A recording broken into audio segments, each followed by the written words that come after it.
अस्सलाम वालेकुम भैन ते भराओ, की हाल है।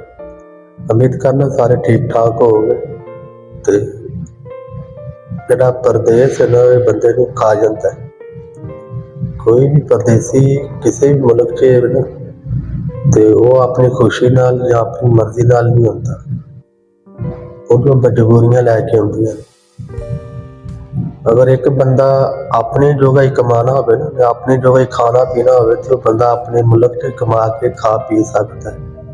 तो जदों कमाना पैंदा ना भैन भरावां वास्ते, बीवी बच्चियां वास्ते, माँ प्यो लई, उन्हां ਦੀਆਂ ਜ਼ਰੂਰਤਾਂ पूरियां करन लई ਉਹਨੂੰ एक कदम चुकना पैंदा है। तो फिर वो परदेस ਵੱਲ मूँह करता है। शौक नाल खुशी नाल कोई बंदा परदेस नहीं आउंदा। परदेस आके बड़ियां कुर्बानियां देनियां पैंदियां, बड़ा कुछ गवाना पैंदा है। मैनूं 3 साल हो गए ने इत्थे सऊदी अरब आए होए, तो मैं इत्थे आके माँ भी गवाई ते प्यो भी गवा दिता। माँ के जनाजे ते मैं नहीं पहुँच सकिया, मैं इस चीज़ का बड़ा अफसोस है।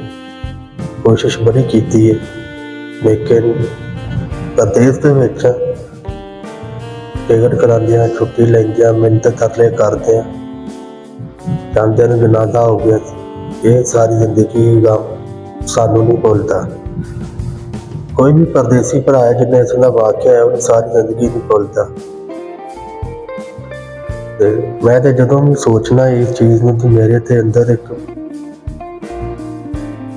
खौफ आ जाता है कि मैं अपनी माँ के जनाजे तो नहीं जा सके। प्यो मेरा बीमार सी, वालद साहब,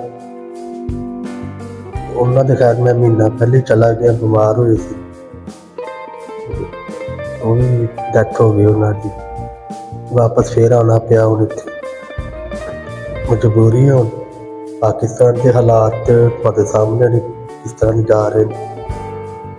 वही गल करन दे, अगर एक बंदे नूं अपने वास्ते कमाना होवे, अपने वास्ते खाना होवे, तो वो अपनी जगह उतों कमा लेगा अपना खान पीन जोगा। जदों दूजियां दी जरूरतां पूरियां करनियां पैण ना भैन भरावां दियां, बीवी बच्चियां दियां, माँ प्यो दियां, ते ओह उत्थे रह के नहीं पूरियां कर सकदा। जिन्हां दा सैटअप चंगा है, कारोबार है या कोई नौकरी अच्छी लगी है, वो कर सकते हैं। जिहड़े दिहाड़ी करनी है, मजदूरी करनी है, उन्हां वास्ते बहुत मुश्किल है। पाकिस्तान के हालात इस टाइम बहुत ज़्यादा खराब ने, महंगाई बहुत ज़्यादा हो गई है। महंगाई तो खैर इत्थे भी है, सऊदी अरब भी है, हर मुल्क दे विच महंगाई है। कल्ली कोई पाकिस्तान च महंगाई नहीं आई। सऊदी अरब भी अगर तुसीं इत्थे भी ज़रब दिओगे, तुहानूं इत्थे हिसाब नाल पाकिस्तान सस्ता लगेगा। रियाल के हिसाब नाल तुसीं चीज़ खरीद रहे हो, तो तुहानूं पाकिस्तान ज़रब दोगे तो 3-4 गुना ज़्यादा महंगी हो जाएगी। लेकिन इत्थे दे हिसाब नाल सस्ती है, साडे मुल्क के हिसाब नाल इत्थे भी महंगी है। यूरोप चले जाओ, उत्थे भी कोई चीज़ खरीदोगे तुसीं डॉलर च लओगे। अगर तुसीं डॉलर नूं ज़रब दोगे पाकिस्तान नाल, तो ऑटोमैटिक वो भी चीज़ तुहाडे वास्ते महंगी है। जिहड़ा भी परदेस विच किसी ना किसी मजबूरी के तहत आया, इत्थे बैठा है, 2-2, 3-3 साल, 4-4 साल ला के वापस जाते हैं। तो उनका ख्याल करया करो। अगर जिहड़े पैसे वो घर घालते हैं तो किसी चंगे पासे लाया करो। जदों वापस आउण तो उन्हां दा पैसों का हिसाब किताब भी दिया करो उन्होंने। ये नहीं है कि जो वापस आवे तो आके पूछे तेनों आख्या ठीक है, चुप चुली बिस्तरा अपना निकल इतों, वखरा हो जा तू सानू दिता की है। ये अज की स्टोरी मैं एक अपलोड करांगा।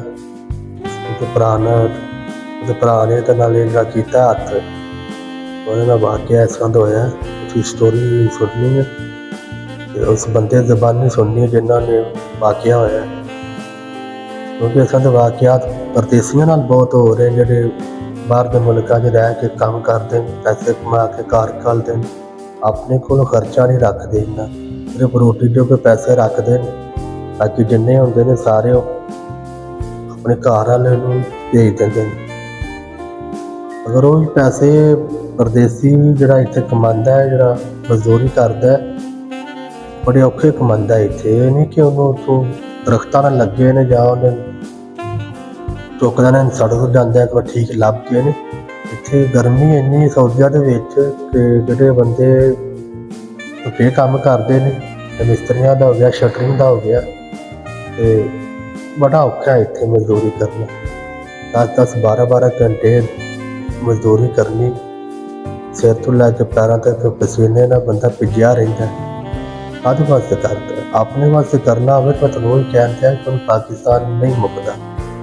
ਜਦੋਂ ਦੂਸਰਿਆਂ ਵਾਸਤੇ ਉਹਨੂੰ ਕਰਨਾ ਪਵੇ, ਕੁਰਬਾਨੀ ਦੇਣੀ ਪੈਂਦੀ ਹੈ। ਅਗਰ ਉਹ ਬੰਦਾ ਕੁਰਬਾਨੀ ਦੇ ਰਿਹਾ ਨਾ, ਉਹਦੀ ਕੁਰਬਾਨੀ ਤੁਸੀਂ ਜ਼ਾਇਆ ਨਾ ਕਰੋ।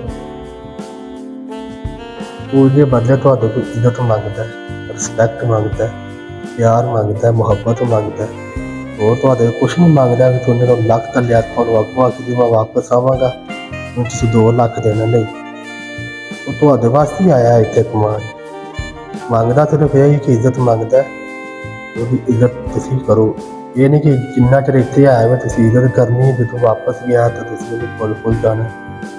ਜਿਹੜਾ ਔਖਾ ਟਾਈਮ ਲੰਘ ਗਿਆ ਬਸ, ਤੇ ਵਕਤ ਯਾਦ ਰੱਖਣਾ ਚਾਹੀਦਾ। ਤੇ ਪਰਦੇਸੀਆਂ ਨਾਲ ਪਿਆਰ ਕਰੋ, ਜਿਹੜੇ ਓਵਰਸੀਜ਼ ਪਾਕਿਸਤਾਨੀ ਨੇ ਖਾਸ ਤੌਰ ਉਹਨਾਂ ਨਾਲ ਮੁਹੱਬਤ ਕਰੋ।